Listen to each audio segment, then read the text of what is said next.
So just, Oh, There goes your quiet time. mhm. yeah.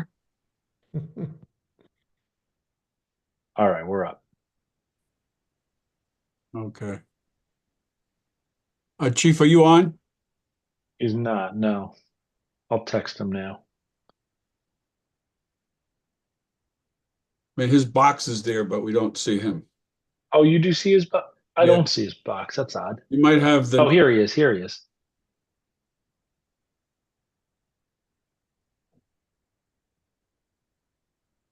Hmm.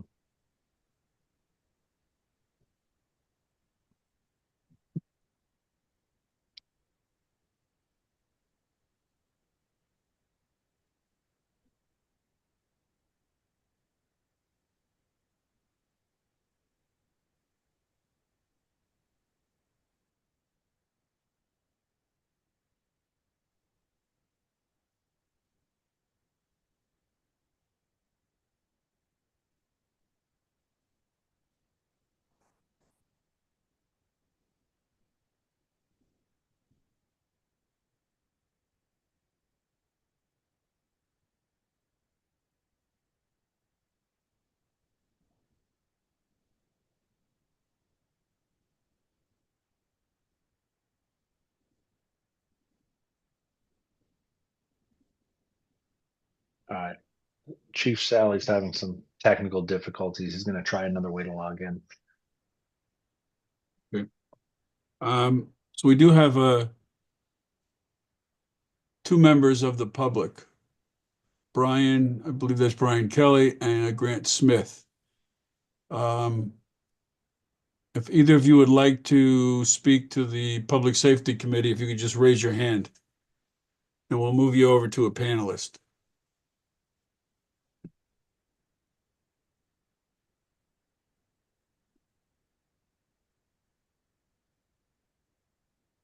You hear me? We can hear We you, can. Chief. Yeah. Okay. And see you. Okay. Got it. Fuzzy, little, you gotta fix that camera a little bit. I had a nice new camera. That one's not working. The old fuzzy one's working. So I had to switch to Okay. this one. All right. Okay, just Brian Kelly, Grant Smith, if you'd like to speak to us, please raise your hand. We'll move you over as a panelist.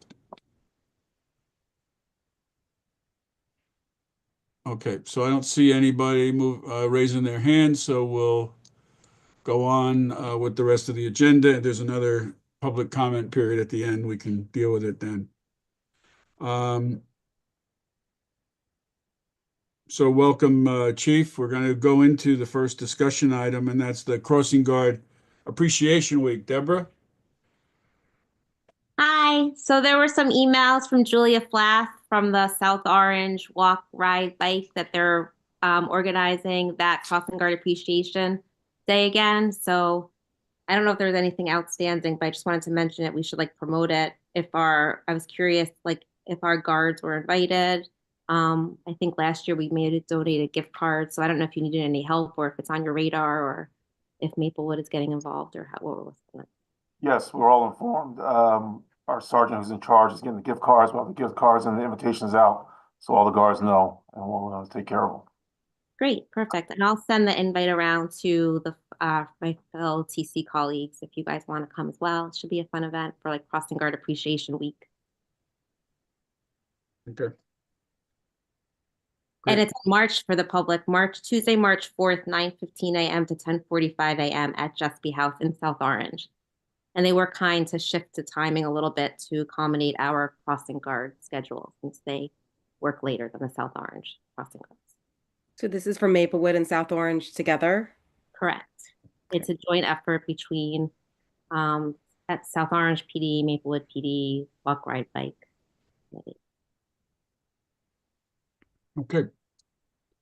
All right. We're going to move now to the next item, which is the parking overnight, and I'm going to just share the agenda. Boom. Okay. And so basically, I spoke about this at the last Township Committee meeting, made one little alteration since then. And there, as I said then, there are 4 public parking lots where residents can park overnight: Yale, Prospect, Woodland, and Highland. And I'm suggesting that we expand that to include DeHart, Maple Crest, and Indiana. This allows residents who are in 1, 2, 3 family detached dwelling units to purchase a permit for $240 a year to park in the lot. And anyone else in town, anyone, anywhere, can purchase a parking permit for $50 a month or $600 a year. So that exists now. I don't know how many spots we rent out. I didn't get that from Liz. I do know that there are some spots in the Yale lot.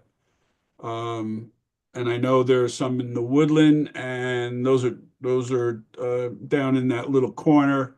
And then there's some in Highland. I don't know about the Prospect Street, if there's any there. By expanding this, it would allow us to capture some folks who have spoken to us before, who live on Lombardy. And also, by including Indiana, we can help some folks who are at the western end of Springfield Avenue and some of those multiple family homes. Chief, I wanted to give you an opportunity just to share with us if the police have had any problems with this overnight parking in the public lots. You're muted. No, we haven't had any problems with that. The only thing I would say is if we can get the permanent parking in one section of the lot, Right. not all over the place, but if we like the pool lot, everybody parks in that one corner. As far as the permits, makes it easier for us, and also we identify who's supposed to park there overnight. Yeah, my thought is if we agree to do this, that we would work with DPW to designate some spots and maybe put some signs up that say, overnight parking by permit only. Yes. Because I think some people might see a car there and think that they can park there without a permit, and then they get a ticket, and that becomes a whole mess. So we can talk about what would be an appropriate message on a sign. So that's my proposal. I know Brian Kelly was at our meeting yesterday, I believe, the code meeting, and he also attended the meeting this morning. And he has a particular interest in the Indiana lot because he's a broker for the old Riccardi's, or the former Riccardi's building, which has 2 apartments on top. And there are some other apartments there on that end of Springfield Avenue who have difficulty with parking. By opening up the Maple Crest lot, Deborah, you've mentioned issues on Boyden Parkway and Boyden Parkway South. And, we could let folks who have reached out to us know that they'd be eligible to park there with a permit. I'm supportive of this whole concept. But my one question about Maple Crest is because that's also where the inclusive playground is going to be. And we've talked about creating more handicap or accessible parking spots there. And so I just wasn't sure how if we start giving permitted spots there, how that might affect playground and all that kind of thing. So I'm just bringing that up. Okay, so it's overnight parking. So essentially they have to move the cars during the day. So it's not permanent parking. So they're subject to any of the rules. So let's say parking is 3 hours starting at 9 o'clock. They'd have to move their car by 12 o'clock in order not to get a ticket. So that would be explained to them and everything. So it's just overnight parking, really. It's great. How many spaces do we think we can designate if we adopt this? Um, Do we have an idea? Maybe we don't just yet. yeah, I think there's really no capacity. The capacity is the parking lot, but DeHart's a very large parking lot, and my sense is we would put this over near the basketball courts. So probably, there's 20 spots that could be available there at DeHart. Maple Crest a little tighter. Indiana, I think you could find, if you had to, you could probably do 6 to 8 spots there. Mhm. So- Hang on, I have a couple other questions, Malia, and then you could jump Okay, in. sure. What's the difference between the type A and the type B permit? I didn't really understand that in the memo. Okay. So the type A is parking that is for someone who doesn't have a driveway. I'm sorry. Type A is let's see. Blah, blah, blah, blah, blah.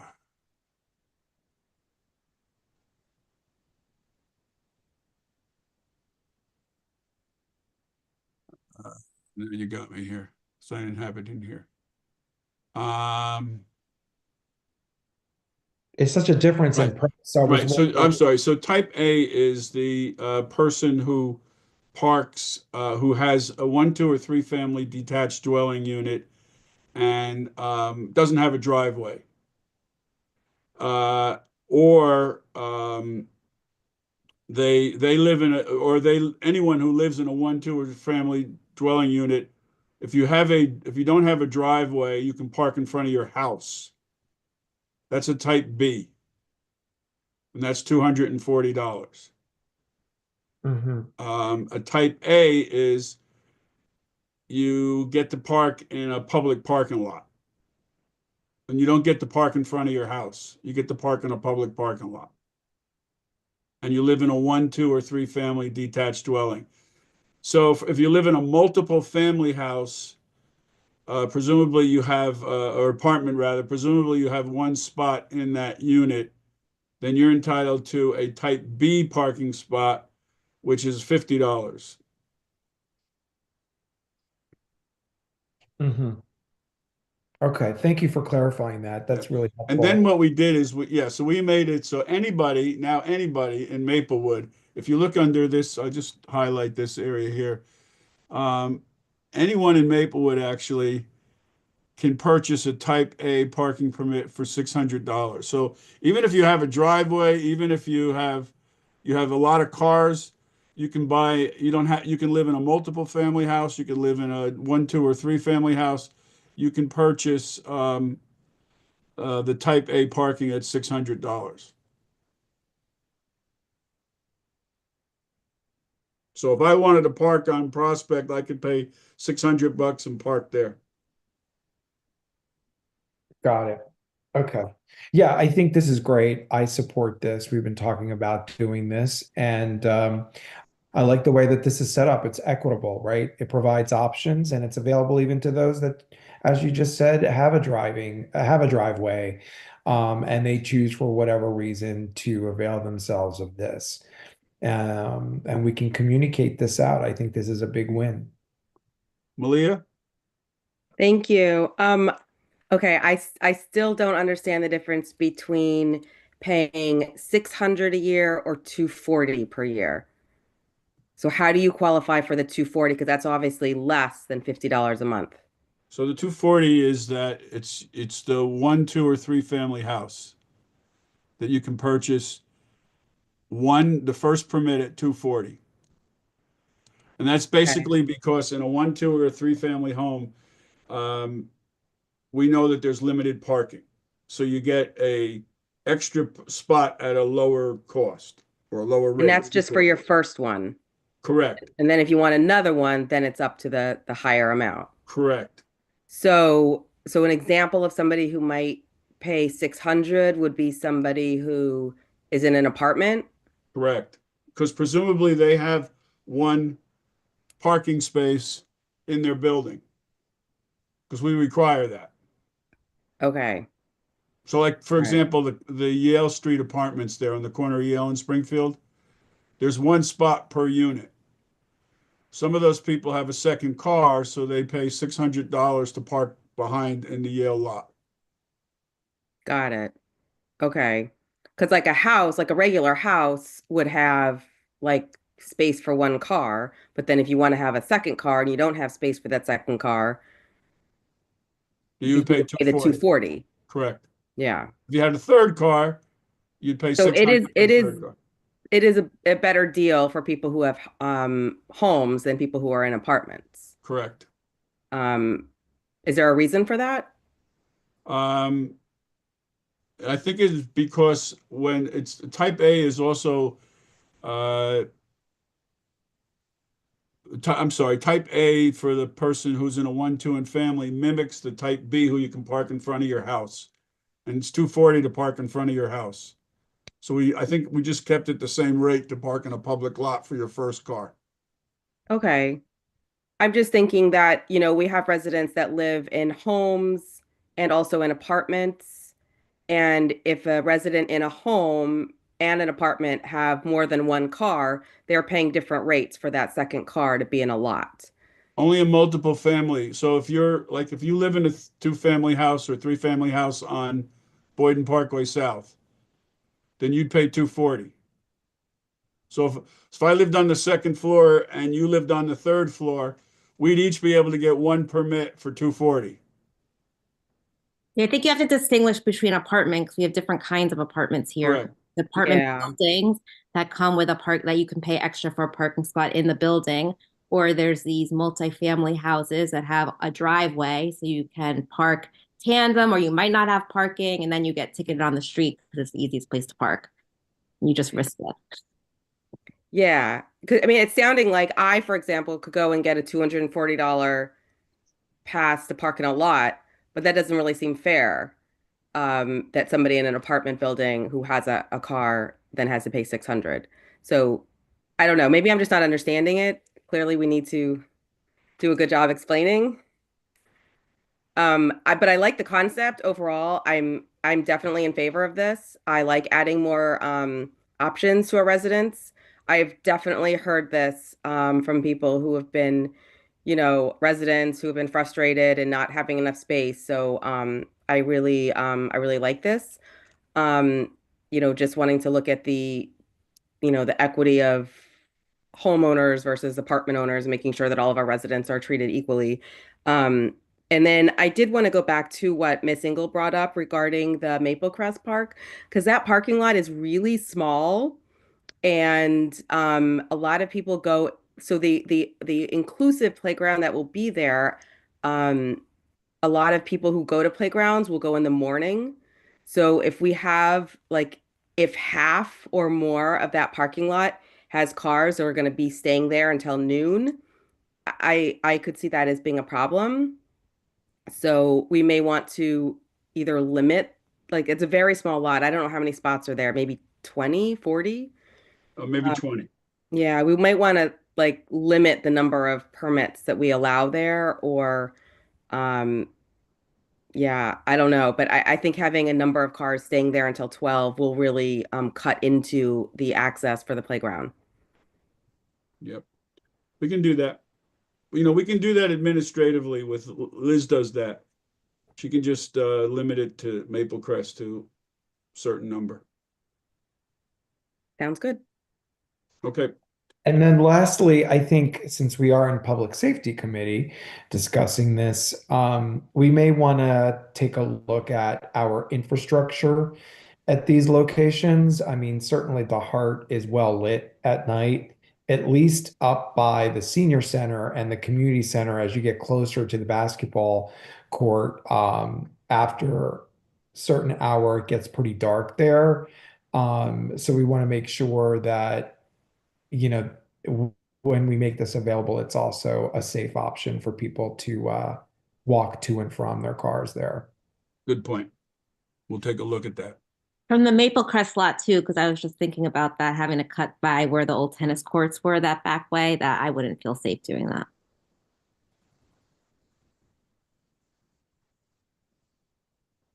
Okay. Next up is Parker Ave.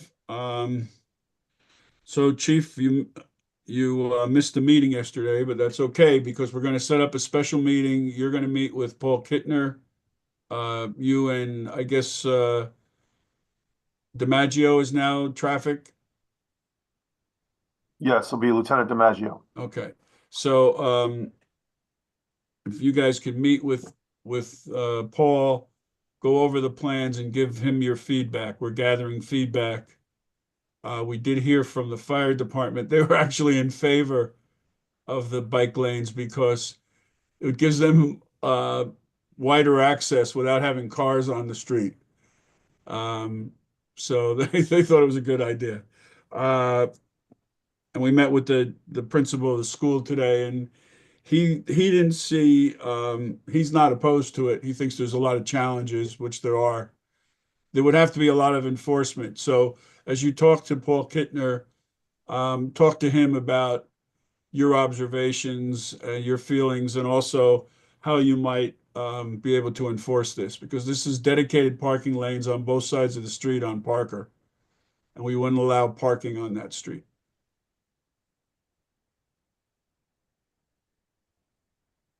Okay?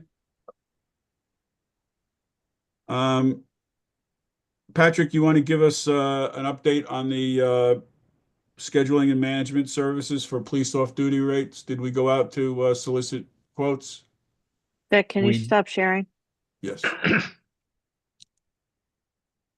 We did. We went out with an RFP for off-duty scheduling management, and we were scheduled to open that today. We had a change to make to the RFP, so we issued an addenda this week, and we pushed the opening date back to May 5th.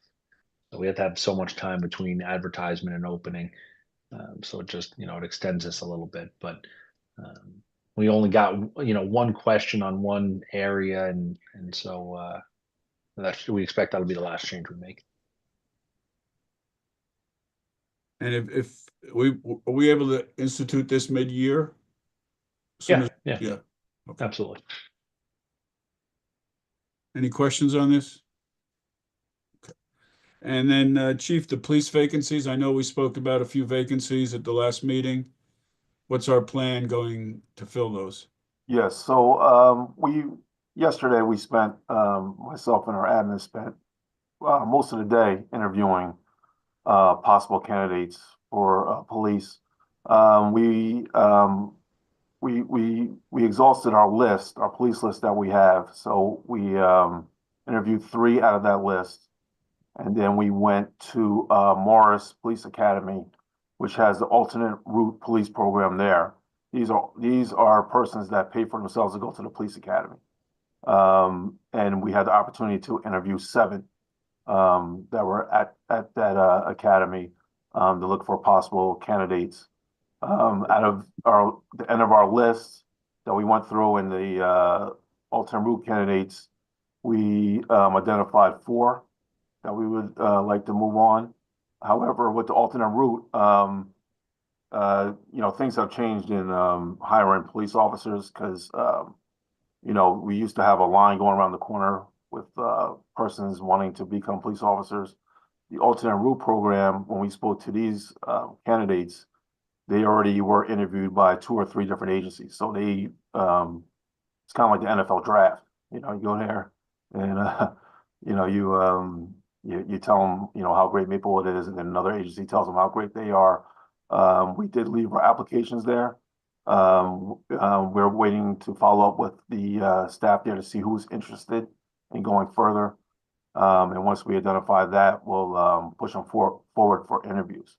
The local police academy, Essex County, also Union County, does not have an alternate route program. So that's why we had to go to Morris. Also, I believe Passaic has one as well. But also, if we get 1 or 2 candidates out of that, we can also go to resumes from other agencies, and try to get a, transfer officers. But also we have a job fair coming up next month in March, with the Kane University. We go there every year, and we do get a lot of resumes and possible candidates from that.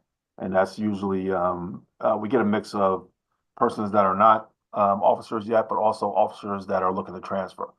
So we'll find out from alternate route officers who are interested, and from there we'll determine if we need to continue with interviews to fill the slots.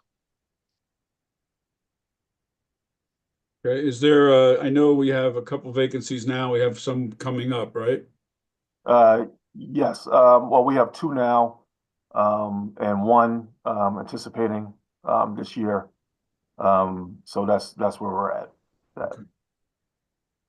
And the process is that you do interviews, and if you find someone you want to pass along to be interviewed by the township committee, then you'll call us together to do those interviews? yes, so we want to get enough candidates, to, move, so the township committee can interview. So if it's two slots, at least, I'm thinking about five candidates to interview from, to choose from. And then we always, rank another one, when we anticipate the other one's gonna go. So just one, if we're looking at people that have not gone through alternate route, we just have to be aware of when academies start, right? Yes. Yes. Even with the alternate route, officers that we interviewed, they only been in the academy for 5 weeks, so they still got time as well. Okay. Well, I'm sure if they meet with us, they'll want to work here. We're like the, we're the Eagles. Well, Like the chief said, with it being competitive, we'll want to schedule interviews pretty quick with anybody coming on alternate route because right. other towns will be looking to do the same Yeah. thing. I think we've, the ones that we like, the three are pretty good. So, we're trying to get an answer real fast from them and then, move on it. And Chief, we discussed, since we have exhausted our list, giving another test. What's the status of that? Yeah, so we have to, call the state Chiefs Association to schedule that. So, we'll go through that process as well. Yeah. And how long does that take till they give the exam? It doesn't take them long to do the exam. It's just the fact that we have to advertise and, get the applications out and everything, for that. So, I think we should do it after the job fair. I mean, at least, hopefully we have a date, at the job fair so we can tell people that we're having a test, we can hand things Mhm. out and then be Yep. ready to go. Okay. Any questions for the chief on this? Okay. So let's go to the police activities.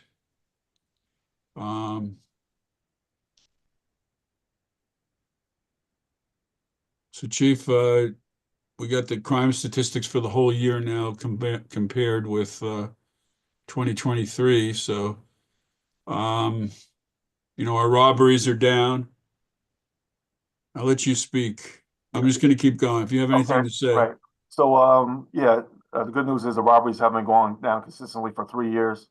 A lot of that's due to good arrests from the Detective Bureau, also our presence in those areas from our patrol division, also picking up the officer at the Wawa overnight. So that has helped to reduce these crimes each year since 2022. Aggravated assaults have gone down. Most of our assault situations are with domestic violence incidents where the victim knows who's knows the perpetrator, and usually that's results in an arrest with that. And as you This can we see, had a little uptick. right. So this is so the burglaries. I've been talking about this all last year that they have been going up. The residential burglaries. We have been working with other agencies and have made some identifications of some of these older burglaries. We are still getting evidence and things together to possibly make an arrest, make arrests. The good news is in January, from 2024 to 2025, we had in 2024 in January, we had 4 burglaries. This year in January, we had 2. So we had a 50% decrease. In December, we had 5 burglaries. 3 of them were businesses, storefronts. We have made an arrest in that. So we cleared 3 of those burglaries to a business. And then there was one this year. This year with the 2 burglaries in January, we had 1 to a business. We made an arrest in that. And the second one was to a home, and we made an arrest of a juvenile in that one. So the 2 burglaries we had this year, we made arrests in both. So we see that trending down a little bit, and we are making arrests and identifications. Great, thank you. Theft also up, pretty Yes, significant. right. So with the theft, it's package thefts, shoplifting, going into unlocked vehicles, taking items outside from the vehicle. But again, in January, comparing 2024 to 2025, in 2024 we had 15 thefts. This year in January we had 10, and 2 of them are shoplifting. 6 of them are going through unlocked vehicles, and the unlocked vehicle thefts were like in the course of 2 nights. Almost in the same area. So we picked up patrols in those areas, and then there was a few package thefts in January. So that is trending down. But again, it was a pocket of them in January where they were going through unlocked vehicles. The same thing we were seeing in 2024, which was a big increase.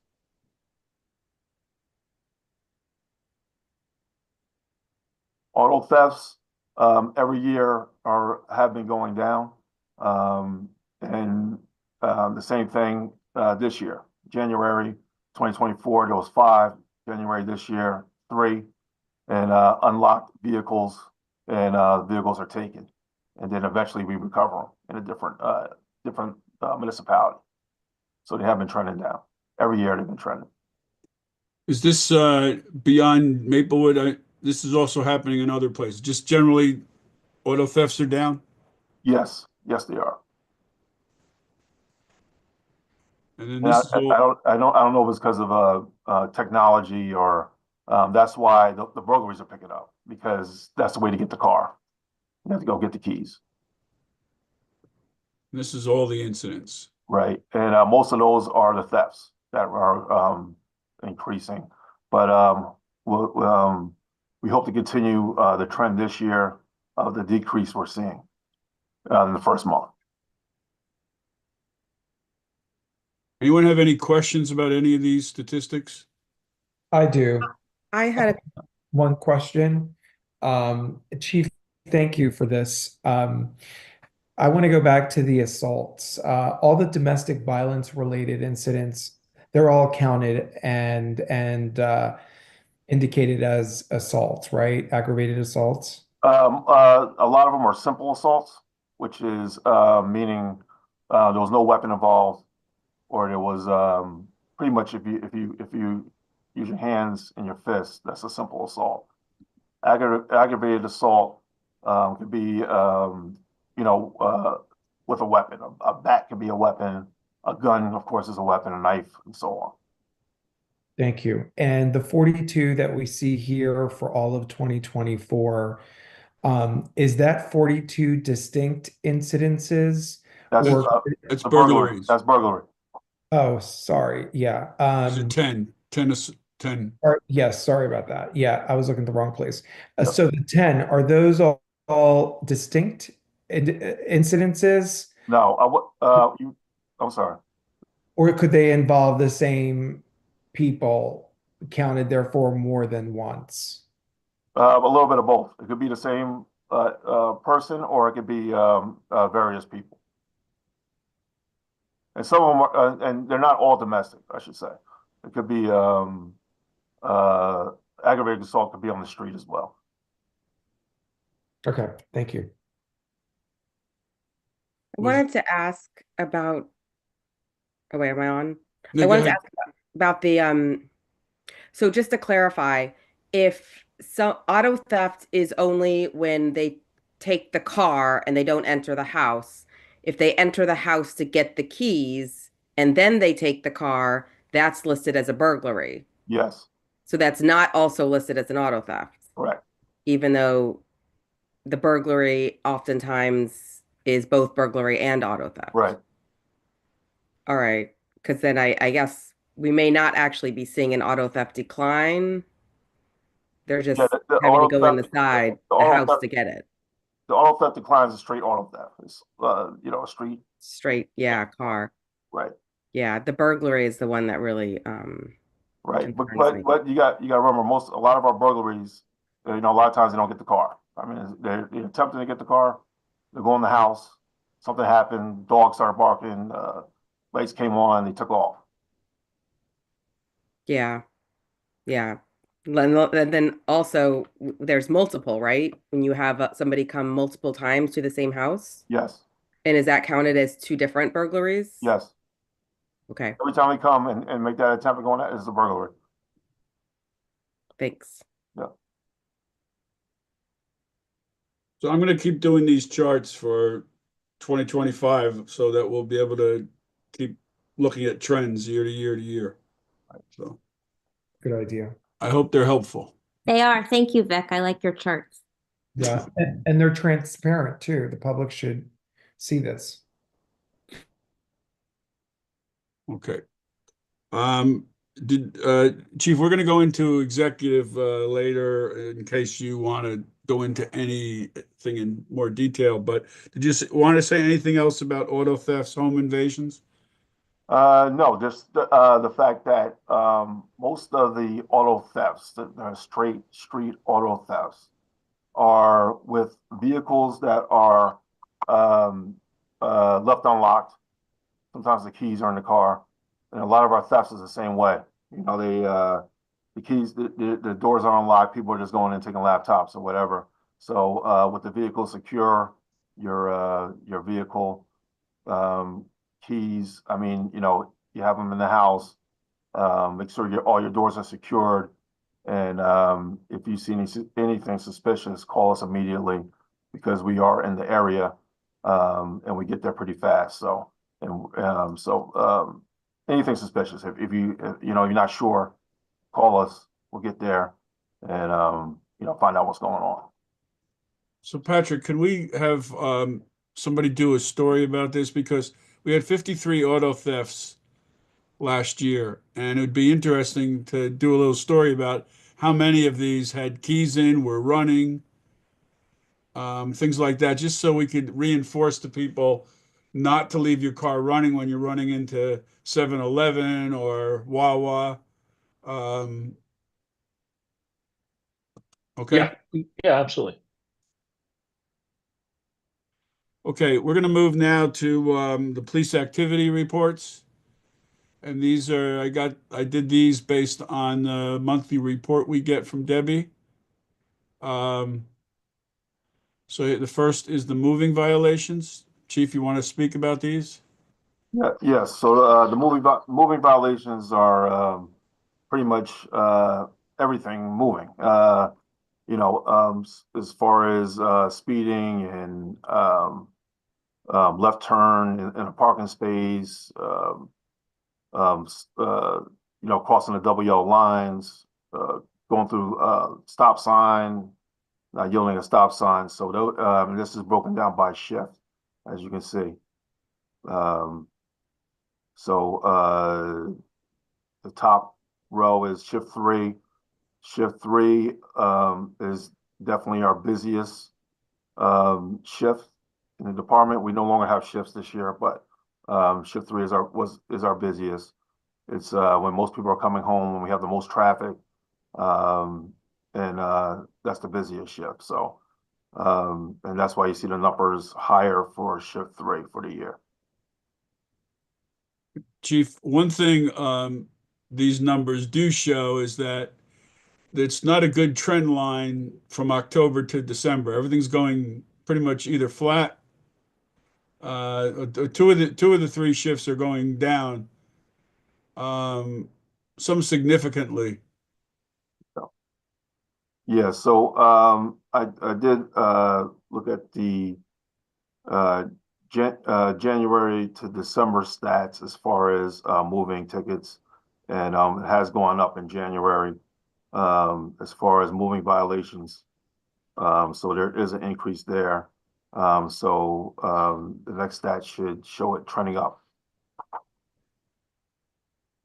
Okay. I think we'd like to be up in this number here, this 145. I think we hear a lot from people that, people are speeding, people are not obeying the traffic, the pedestrians. So, just if you can just keep emphasizing that. Right. And the same with the radar. We'll get those numbers back up as well, as far as radar summonses. A lot of times with and I explained this before, a lot of times with the radar summonses, it could come off as a moving violation as well. So, if you pull somebody over for speeding, officers do have discretion. They sometimes they might not receive the speeding summons, but they might receive another type of summons for moving. Well, that gets us into the whole warning notice too. Right, and that's discretion as well. So the warning notice officers use instead of the actual issuance of the ticket, but the warning notice does follow the driver. So next time the person is pulled over, if the next time the person is pulled over, we can see that the warning was issued for that offense.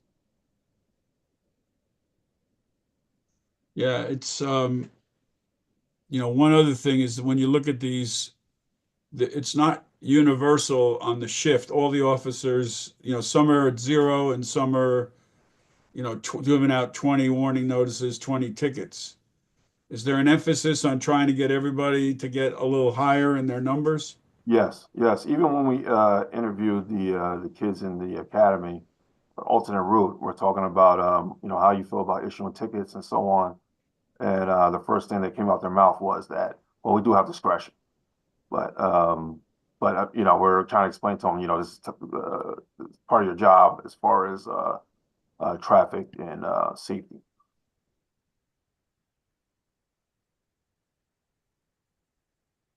Okay, I added these two for this. I didn't have these last month. These are crime suppression details. Right. So why don't you talk a little bit about these? What are these? Right. So we do a lot of so of course last year our biggest major crime was burglaries. So what we do is like for example, if we know that this particular resident is getting 5-time attempts of burglaries, we'll do a detail there. We call it a crime suppression detail, where a patrol unit will do a detail in that area for a certain period of time. But we just don't use patrols. We use other ways of attempting to suppress crimes in areas where we've been seeing an uptick, such as these thefts and these burglaries. So that's what you see there. That's our details that we do. Last year we had special details out for burglaries overnight, and these are the statistics you're seeing for those types of details. Total crime suppression details 4,633. So we've been doing a lot of these type details to try to in an attempt to suppress these burglaries and other crimes in the area. And again, like the public might say, well, we don't see the officer. Well, we have other ways of doing the crime suppression detail than having a marked unit in the area. Okay. Any questions on this from anybody? I have a question, Chief. Are these details regularly scheduled officers on that shift, or is this a special detail overtime shift? Right. So it's both. So all shifts, all officers do a crime suppression detail on their tour. But when we receive an uptick in the crime that we have been seeing with the burglaries, then we add extra to it. The trend last year was burglaries, so we picked up the crime suppression details on top of the patrol division in these areas. If it's some other crime, we'll do the same thing with another crime in a different area if it shows that it's happening over there. So I would say both last year, but normally it is always every tour and every officer does a crime suppression detail.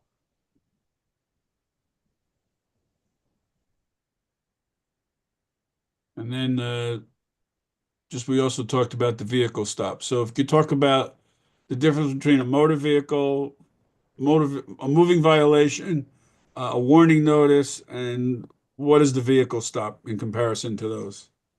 Yeah, so you know, the warning notice and the moving violation is all part of the vehicle stop, but there also could be vehicle stops without anything issued. So it could be it could be a verbal warning, but it can be a written warning, or it can be a actual moving ticket. So and so a vehicle stop is just that. You know, you're on a detail, you see a violation, and you stop the vehicle, and go from there. If they issued a violation or not, or they are not issued a violation. I just want to look up something here. So we're doing like 4,000 vehicle stops, and we're doing 2,000 moving violations, about 50%. So, Is that sort of normal for? but is that And then add the warnings, yeah, the but official the warnings. Well, the warnings are, I mean, there's still a gap of, sorry.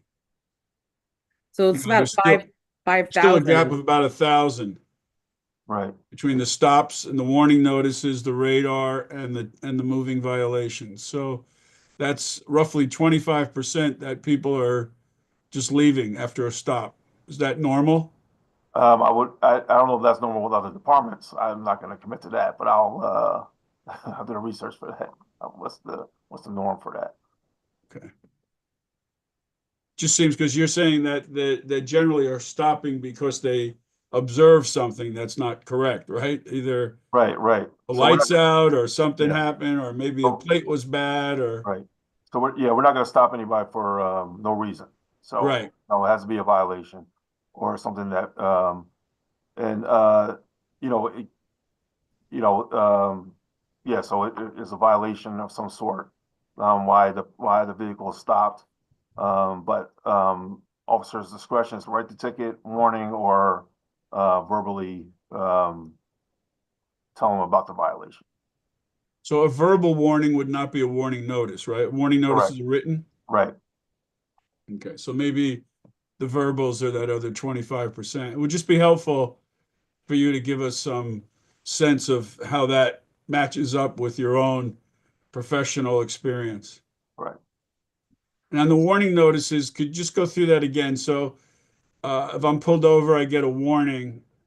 Does that get written up anywhere? How does that work? Yeah, it's I know you written- explained it last time, but if you do it one more time. Right. It's written up and it's in the system. So if you get pulled over for the same violation, it'll pop up that you were stopped for that violation. What if I get pulled over for a different violation? Well, everything, everything. It's all in there. Yeah. Okay. Are vehicle stops noted as well? Like if you're not given a moving violation, you're not given a official warning, but you're just stopped. Is that noted? All of our incidents with the public is CADed in our CAD system. So when an officer pulls over a vehicle, it gives the vehicle information, the location of the stop over the radio. Dispatchers enter a CC number, a case number, and that information is entered there. So the stop is recorded. So when the person gets pulled over again, then the officer could see, okay, this has had several vehicle stops, but no warnings or violations. Like they'll see that? Well, it's not really a violation. I mean, they're not giving them a violation because it's not written, but it's an incident that the vehicle was stopped. But it might not say what it's for, but it'll say traffic stop. But it will say that. Right. Yeah. If Okay. you check our system, if you check our our dispatch system, but that normally doesn't happen with just a routine vehicle stop, unless you issue a ticket or a warning. It's there, okay. but you know, if I'm on Springfield Avenue, I pull a car over, I'm not calling dispatcher this check to see if we stopped this vehicle before, like that. Okay. Because So when you because pull someone over, you see if they have, you'll see if they have like a warning violation, if it's written, if it's written, right? but if you're just pulling somebody over, you're not checking that. No, because I mean, you don't Okay. know, it could be 1,000 cars driving through. I mean, you Yeah. know, I call the dispatch every time a car or make that connection. That's a lot of vehicle stops. Well, it's I mean, you know, and compared to the number that got violations or actual warnings. Interesting numbers. Thanks for pulling that, Vic and Chief. Does anyone have anything else they want to talk about? The traffic enforcement, pedestrian safety? Chief, we just want you to keep enforcing it. You know, that's the thing we hear the most. I do Is too. it- Yes. Do you have anything that you might want to add for the crossing guard on Prospect? That's still working out okay? Awesome. My excuse me. Awesome. My captain was checking up on that the last couple of weeks and said everything's going smoothly, everything's fine at that location. So, and I haven't heard any complaints. Can I ask that maybe at our next meeting we look at also um like our like people who are getting hit, like pedestrian incidents. I seem to just see I just hear a lot of them, and I don't know where we are, like what's normal, if we're up, if we're down. I don't know if they're all getting recorded. I do have a accident stat in front of me. So in 2023, we had 777 accidents. In 2024, we had 714. I don't have a breakdown of pedestrians. I believe there was, let me see. Motor vehicle accident injuries pedestrian, 11 in 2024. Motor vehicle accidents injuries pedestrian 2023, 14.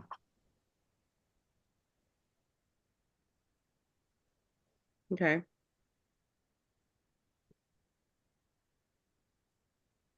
So we did go down 8% between 2023 and 2024 in motor vehicle accidents total. Go in the right direction. I'm interested in seeing, going back to the tickets, like next, because I know that switching to the 12-hour shifts, part of that was to be able to get more people on the road to be able to do enforcement, I think, if I understood that correctly. So I'm curious to start seeing the 2025 numbers because I feel like they'll be more like real compared to 2024. So it's just in January from December, there was 23 more moving violations written from month to month. So continue to look at that and see. You know, So now we don't have 3 shifts. We have 2 shifts and then we have an A and B, right? yes. So the new reports will reflect that, the new monthly reports? Yes. Okay. And there's so the A shift, of course, works 4 days together. And while the A shift is working, the B shift is all 4 days. And then the B shift works and then the A shift's all switches. So Okay. All right, we're gonna just move to overtime, everybody. Is that good? Okay. So any red flags on overtime? Patrick, can you give us a sense of the year? I know you spoke last time that overtime was up for dispatch. Are we talking, have we solved anything for this year going into this year?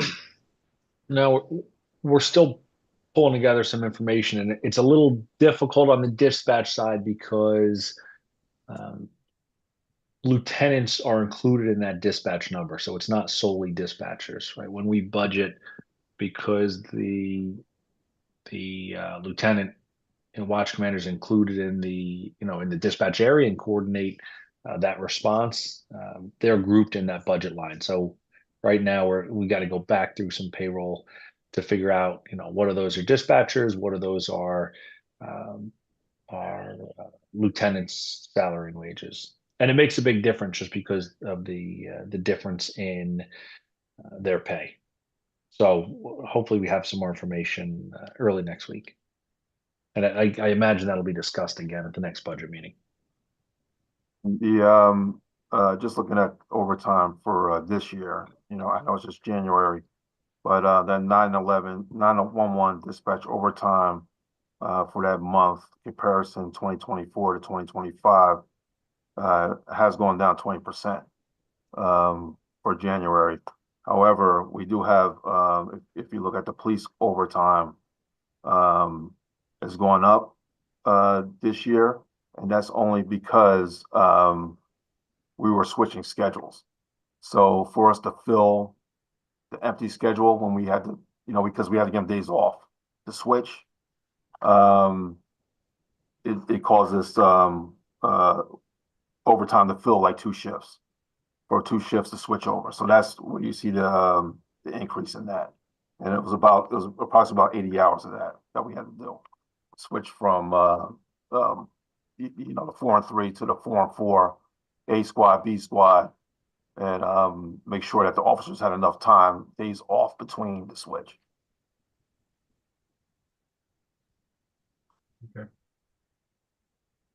And I would assume that if we let these vacancies go much longer, that's going to incur some overtime too, right? Right. So that's why we been jumping on these interviews, and Right. again, spent most of the day yesterday interviewing. Okay. All right. Anything else for the chief? We're going to come back to him at the end there. Chief, you have anything for us you want to share? Yeah, I do. Naima Malloy, Deputy Chief Naima Malloy. We went for her last week, and she was an honoree for Public Safety Appreciation Dinner for the Peace Island organization. We all went out there. She received a beautiful plaque and award. I'm just going to read the first paragraph of what they read when she was presented. Deputy Chief Malloy has over 25 years dedicated public service. In 2023, Naima Malloy became the first female in the history of the Maplewood Police Department to hold the position of Deputy Chief. She is an undergraduate of Rutgers University and has a master's degree from Seton Hall University. Deputy Chief Malloy is a certified public manager and has completed the FBI Mid-Atlantic Leads certification in 2024. She became a graduate of the Distinguished New Jersey State Police Command and Leadership Program. And it goes on and on and on. I can be here all day reading the accomplishments, but she received her award. Also, the Attorney General also was an honoree. Mr. Plankin, he was there, and there was a whole bunch of honorees there. And State Police gave a couple awards out for some incredible jobs they did responding on a scene. So Township Committee was there, Mayor, everybody was there. And it was a good event. And we were the loudest in applause for her. That's right. Maplewood was in the house. We were in the house. Even the Attorney General mentioned Maplewood. Right. Okay. I don't see anybody from the Community Board on Police. So we'll go, Patrick, do you have anything on OEM? Yeah, we're starting to work with the county now on our update of the emergency operations plan. So we've kind of been in hold while they work with other municipalities that have earlier deadlines on needing to resubmit. Our deadline is over the summer, so we just uploaded all of our documents to them and start working with them to go through that. So that'll that project will pick up quickly in the next couple of months. We also had an opportunity to review Winchester Gardens emergency operations plan, so we finished that, and we'll get that back to them. And they just invited us to another elopement drill. to be held later this month. So I'll share that with OEM and with the chief. It'll be, similar to previous drills, but they expect that there will be a call to the police department this time to, at least in this scenario, to aid in that search. And so maybe, it's a good opportunity for us to maybe get some new officers there who weren't at the last training, maybe some new members of OEM who hadn't been over there before. So I'll speak with OEM and with the chief about that. That is all. Thank you. Thank you. On the South Essex Fire Department, I reported on this at the last Township Committee meeting. Tomorrow night, we're doing a budget meeting on Zoom. I don't have the public, Patrick, you have the public Zoom? Yeah. Could you circulate that tomorrow or later, or Yeah, in absolutely. case anybody wants to jump on? Yep. It's 7:30. It's we're looking to adopt the budget on the 25th of February. For 2024, we had about 5,000 runs, incidents. Again, most of those are OEM. I'm sorry, not OEM. They're EMS only in Maplewood, not in South Orange. So about nearly, let's see, 48% are EMS calls of all the calls. Fires are a relatively small number in both towns. We only had 8 structure fires in Maplewood, 9 structure fires in South Orange. We had a bunch of other fires, brush fires, garbage fires, car fires, cooking fires. But luckily we only had 8, so it was only a total of 17 in the 2 towns. So we did come to an agreement on a 5-year contract with the unions, and that was a big win, and we'll be moving forward. Things are going pretty well there.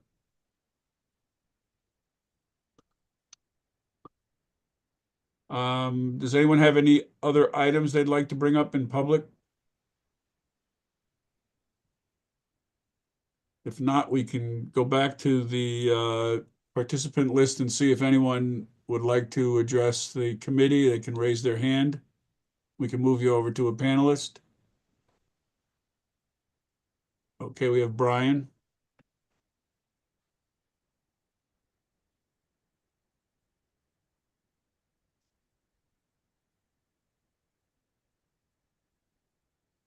Hi, Brian. You can unmute yourself and address the committee.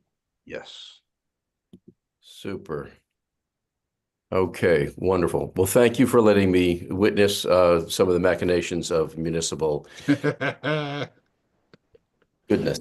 I have a very small question, and it has to do with these overnight parking ideas. And I think they're fantastic, and that is the sort of stuff we need for Maplewood. Is there any reason we would not allow an entire lot, like the Indiana lot or the Prospect lot, to be open to overnight parking? I thought I heard an answer to one of Dean's questions being, hey, we're only going to use maybe a portion of them as overnight. So I think, there's a practical issue here, and that is people are allowed to park from 2 a.m. to 6 a.m.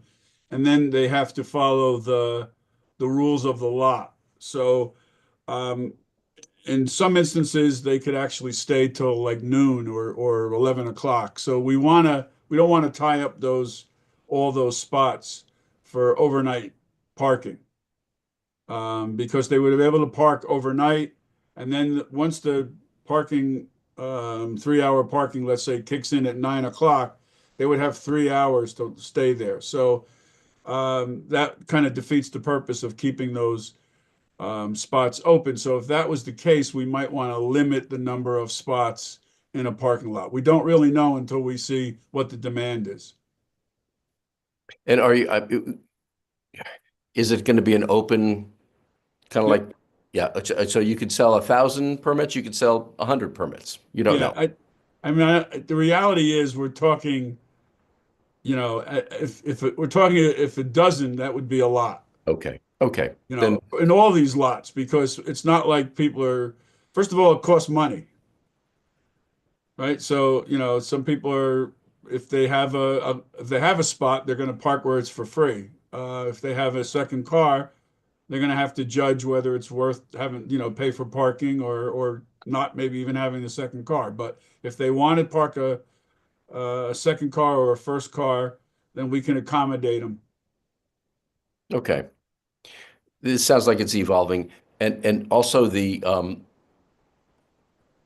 I guess the parking requirements is more of a question for zoning. Is that correct? So it's really not a public safety thing. If we're talking about requirements for offices or retail having a Correct. minimum number of parking spaces, correct? Yeah, That's- that would have been this morning Yeah. That's this morning, or yeah. yesterday No, morning. yesterday morning at Cove. Yeah, Right, but I we know are, it. Just you every heard, morning and every night this week. you heard this morning that we're moving to eliminate any required parking for non-business. So in the instance you're talking about the former Riccardi's property. The people there would not have, you know, by the time you rent that, we'll have our ordinance adopted. They would have no requirement to have parking, on-site parking for their businesses. There we go. Okay. But the apartment, So then the question is, where can they park?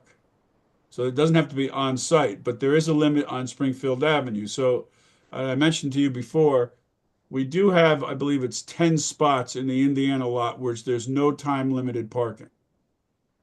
And that was designed to allow employees of some of the businesses up there to park. So if you got someone to go in there, they would be able to park over at that Indiana lot, assuming that there's spots open, they'd be able to park there all day long. Yeah. The other thing that we have in that particular area is we have merchant parking, which I believe is $25. Don't hold me to that, but I think it's $25 for a permit. And you get to park in certain areas beyond the time limitation. You have that on Springfield Avenue or just in the village? We do have it on Springfield Avenue, over in that area on That Park. new? On Park and on Indiana. It's not a lot. There's maybe 5 or 6 spots.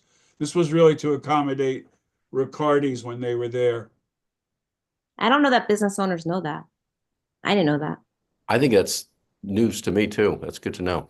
Yeah.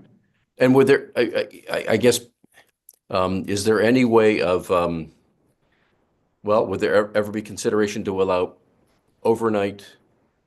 No, I guess it would all be overnight in front of a retail operation or a merchant. They No. probably don't have that requirement. Yeah, okay. No, they wouldn't have the need either. Okay. Right. Yep. Okay. I'm done.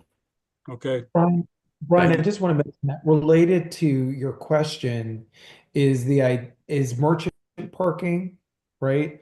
You didn't ask this directly, but it was sort of embedded within your question. And we're not talking about merchant parking tonight, but we will be talking about merchant parking soon because I'm sort of doing a little bit of a study townwide of merchants and their parking needs and what they apply for, what they can get, what is our capacity to accommodate all merchant parking and so on and so forth. And we'll be presenting that soon and having that conversation soon. Super. And that's merchant as in their customers parking as opposed to their employees. No, they're employees. Employees, okay. Okay. Yeah. Yeah, because we want to make sure that merchants avail themselves of the parking permit. It's really easy. It's very inexpensive. My God, we essentially give it away at $25, for the year. And we want to encourage merchants to take advantage of that and therefore not take away from customer parking. But not all merchants avail themselves of that. And then some merchants who do get penalized when they're told that, inadvertently penalized, not intentionally, when they're told that they can't get as many permits as they need for their staff. Anyway, more to come soon on that. Good. Thank you. Good to know. And remember, Deborah, the Yale Street lot is no time limit in the back there. So that's what we've been telling people in the area where you were on the general store is to have employees park back there. Yeah, I just didn't know that the merchant permits were available on Springfield Avenue. So for what Dean was just saying, I don't know if you want Nicole to publicize that, because we never knew. We're always like, Yeah, don't well, I'll tell be you, in front of our store. We want our customers to park there, you know? yeah, but there's like 80 spots back there, so there's plenty of, but Yeah. so when we did this for the Ricardis, no one ever wanted to park. No one ever took the permit. I don't think we've ever sold a permit. You don't really need one. Well, no, they had employees. They were complaining about their employees had no place to park, and we told them, but they didn't want it. Whatever. Okay, anybody else want to speak? You see no one? All right, so we're gonna move into executive session. So I'll move we go into executive session. Second, All in favor? Aye. Okay. Patrick, you're gonna close us down on YouTube?